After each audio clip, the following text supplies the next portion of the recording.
Welcome back to the Talking Hedge. I'm Josh Kincaid, and this is your Cannabis Business Podcast. Today, we're going to dive into another pitch deck, Victory Hemp. On the line with us to help us with that is Katrina Glogowski. She's an attorney and angel investor. Thanks for being back on the podcast. Thanks, Josh. Good morning. So a quick rundown on the Talking Hedge's 7 tips to a successful investment deck. Number 1, identify the business plan goals. Number 2, know your audience. Number 3, understand the market. Number 4 is identify needs and roadblocks. Number 5, know what sets the business apart. Number 6 is introduce the team and product. And number 7 is create a summary. So let's see how many points Victory Hemp can get. I have high hopes, Josh. I'll tell you, I like this first slide. It says that the plant protein market is exploding. Hemp seeds are the superior choice for food and nutrition. Hemp seed protein and oil have been in limited use as an ingredient due to their green color and prominent flavor. But Victory Hemp has created 2 new proprietary ingredients that are nearly colorless and taste-free that will enable the next generation of better tasting, more nutritious plant-based foods. Way to identify the problem in the market. Thumbs up. Definitely. So they kind of just told you that there's a market for it, that what they're going to do with it, why there's maybe a roadblock, but then how they overcame that. So I like that intro. They talk about hemp is going to be tomorrow's leader for plant-based diets with an introduction. I do appreciate them providing background that for an uneducated investor, that would be helpful. They talk about the Farm Bill, and so that's good.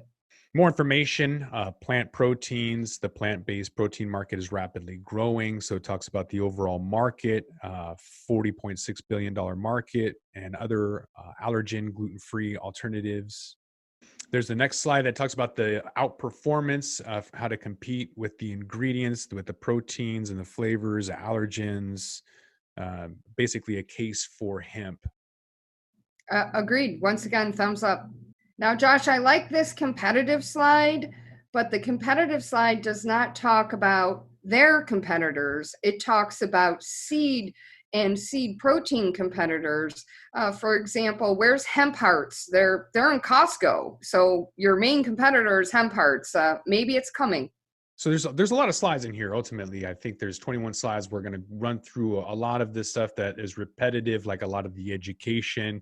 Here's another market slide about 49% of the global market, 17% annual growth, and 29% annual growth for Europe. Again, investors like that. This is all education, as is this next slide. What products can come from a hemp plant? Again, education, thumbs up.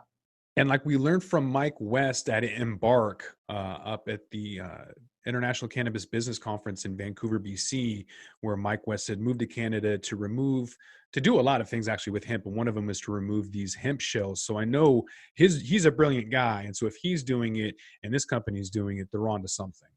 Agreed. So they talk about new proprietary products, a breakthrough in nutrition and taste. High quality begins with their seeds, talks about the hemp process. Again, more education, excellent, but we're probably 10 slides in, still on education.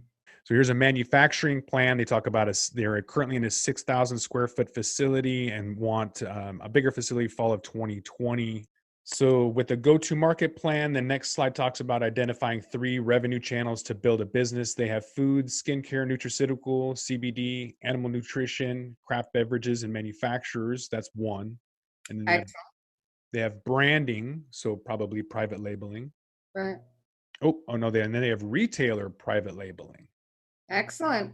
And we all know that CBD products are in CVS, Walgreens, Bartell's. It's huge market.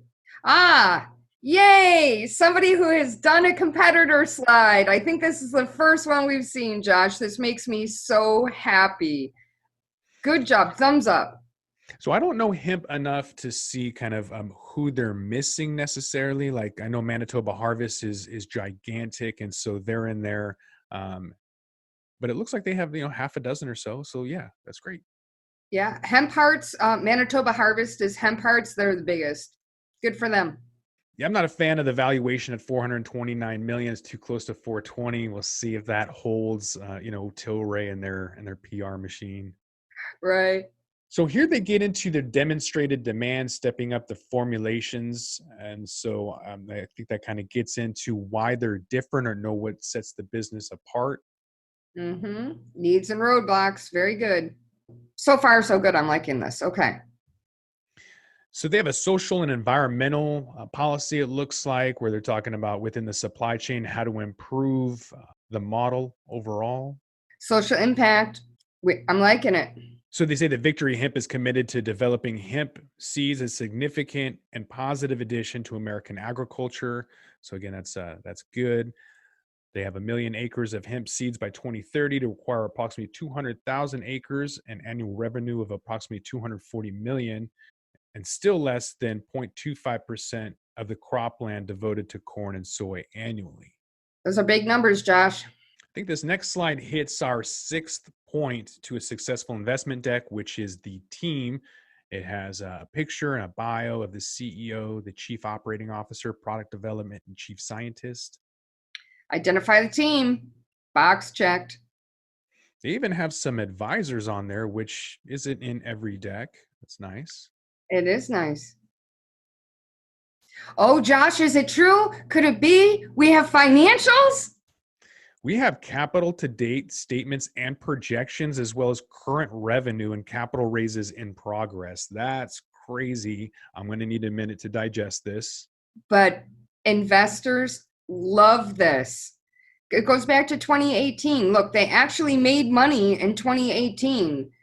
So this is what we in the industry call proof of concept. They've been in business for a short period of time, but they're making money, which is good.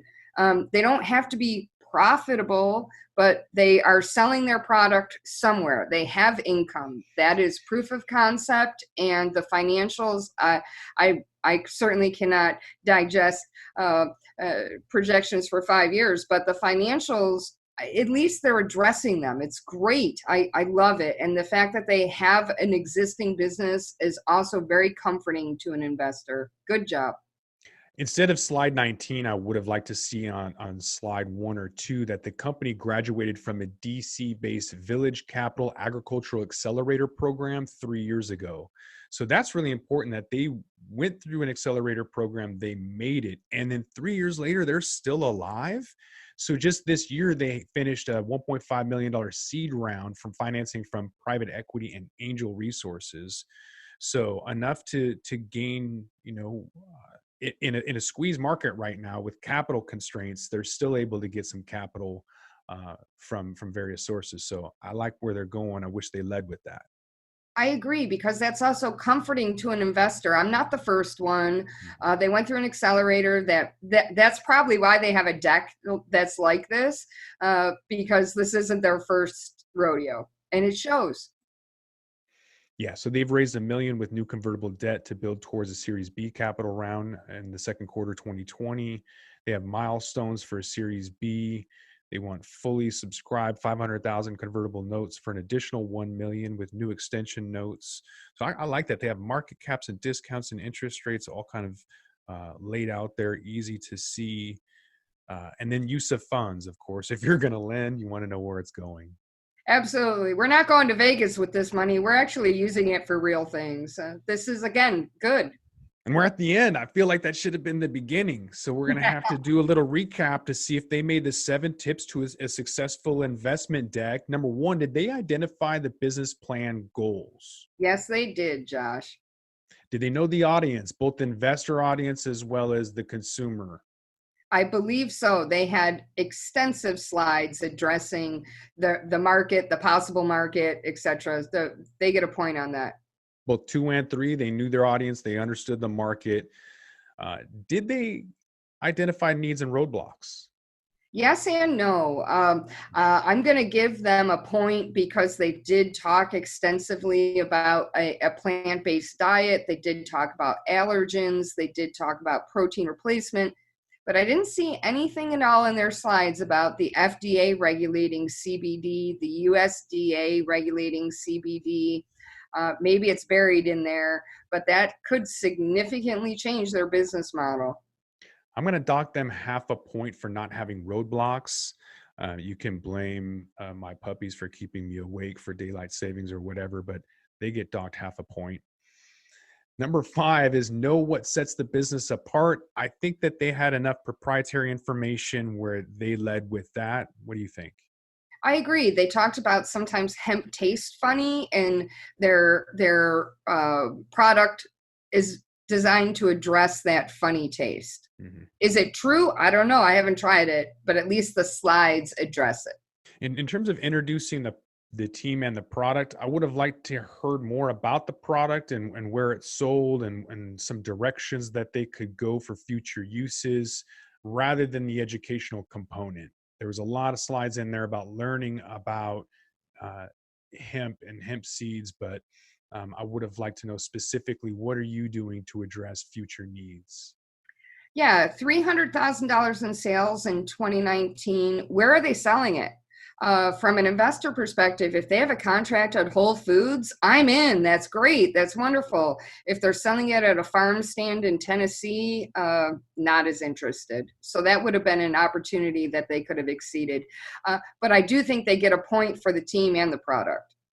Definitely. And did they create a summary? I believe they did. They have their ask. They explain what they need the money for, why they need the money, and how they're going to spend the money. That would be the typical call to action. And they explain the terms. I don't even have to call them up and say, what is your value cap? They told me. This was a great pitch deck. Only concerns are way too long. 22 slides is way too long. They could get rid of a lot of the educational component. I was glad it was there for an uneducated investor, but that would be my only recommendation. So this is the best one I've seen yet, Josh. I would agree. I would cut maybe 5 slides, put that on your website. But some of that educational component I would take out of this particular deck. I don't think there was a sense of urgency, but what they put in there should make somebody pick up the phone or whatever and contact the company if they're interested. I think they did a good enough job. All in all, I think I would give them maybe 6.5 out of 7 points. I would agree, Josh. I think we have a 6.5 here. The weakness being failure to identify roadblocks for the market and the length. But other than that, great job. Yeah, it's a great deck. So I think that's the highest rating we have so far. Previous to that was a 3/4 leaf. And this is pretty much a full leaf. Yep. That is victory. Victory. Victory Hemp. So with that, we're going to roll this one up. I want to thank my guest, Katrina Glogowski. She is an attorney and angel investor. Appreciate you being back on the podcast. Thanks, Josh. So don't forget to like, share, and subscribe, or don't, and I'm out.